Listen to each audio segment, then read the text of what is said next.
আসসালামু আলাইকুম।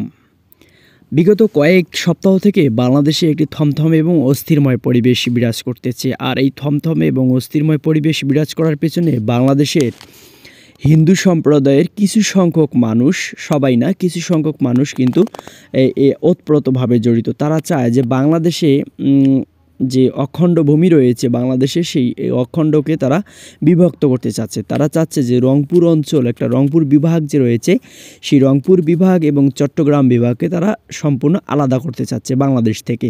তারা চায় যে এই রংপুর বিভাগ এবং চট্টগ্রাম বিভাগকে হিন্দু দেশ গড়ার একটা তারা পায়তারা চালাচ্ছে।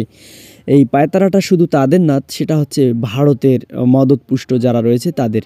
তারা চায় যে রংপুর বিভাগ যে রয়েছে, রংপুর বিভাগটা হিন্দু দেশ হয়ে যাক, অর্থাৎ ভারতের আন্ডারে চলে যাক, এবং চট্টগ্রামটাও ভারতের আন্ডারে চলে যাক। তাতে তাদের লাভ হচ্ছে যে হিন্দু দেশ গড়লে তাদের লাভ এটাই, চিকেন নেক রয়েছে, চিকেন নেক শুধু 16 কিলোমিটার অ্যাটাক করলে চিকেন নেক কিন্তু বাংলাদেশের ভারতের মূল ভূখণ্ড থেকে সম্পূর্ণ আলাদা হয়ে যাবে। আর তার জন্য তারা যে এই প্রবেশ দ্বারটা রয়েছে এই 16 কিলোমিটার, এটা তারা একটা বাংলাদেশকে, এই রংপুর বিভাগটা যদি হিন্দু দেশ হয় তাহলে তারা 120 কিলোমিটার একটা জায়গা পাবে। এই 120 কিলোমিটার জায়গা স্থলপথে অভিযান করার জন্য একটা গুরুত্বপূর্ণ প্রোটেক্ট হিসেবে কাজ করবে। আর অপরদিকে যে চট্টগ্রাম রয়েছে, এই চট্টগ্রাম একটা গভীর সমুদ্র সৈকত, অর্থাৎ গভীর সমুদ্র বন্দর রয়েছে। সেই গভীর সমুদ্র বন্দরে তারা যে নৌবাহিনীর ভারী ভারী অস্ত্র সমরস্ত্র রয়েছে, তারা এই গভীর সমুদ্র বন্দর ব্যবহার করে সেই চিকেন নেকে, 7 সিস্টারকে তারা প্রোটেক্ট করতে পারবে। এটাই হচ্ছে তাদের মূল লক্ষ্য। আপনারা জানেন বাংলাদেশের যে সকল হিন্দু রয়েছে তারা বাংলাদেশকে বেশি ভালোবাসার ক্ষেত্রে তারা ভারতকে বেশি ভালোবাসে থাকে। তারা ভারতকে সব কিছু উজাড় করে দেওয়ার পিছনে কিছু কারণ রয়েছে। তারা সব কিছু উজাড় করে দেয় ভারতকে।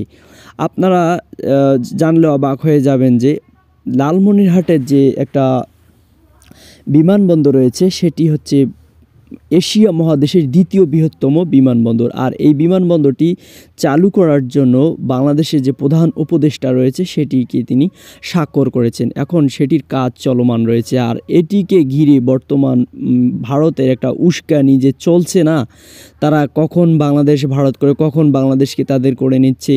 আপনারা একটা জিনিস মনে রাখবেন যে বাংলাদেশ একটি স্বাধীন ও সার্বভৌমত্ব রাষ্ট্র। এই বাংলাদেশের 1 ইঞ্চি পরিমাণ জমি কাউকে ছাড় দেওয়া হবে না। তার জন্য বাংলাদেশের 16 কোটি মুসলমান যে রয়েছে, 16 কোটি মানুষ রয়েছে, এই 16 কোটি মানুষের রক্তের নদী পার হয়ে, অর্থাৎ রক্তের নদী বেয়ে এই বাংলাদেশের 1 ইঞ্চি জমিকে তাদেরকে করে নিতে হবে। আপনারা একটা জিনিস মনে রাখবেন যে বাংলাদেশের মানুষ প্রাণ দিতে রাজি, কিন্তু বাংলাদেশের 1 ইঞ্চি জমি কাউকে ছাড় দিতে রাজি নয়। দরকার হলে তারা শহীদ হবে, তবে বাংলাদেশের কোনো মাটি দিবে না।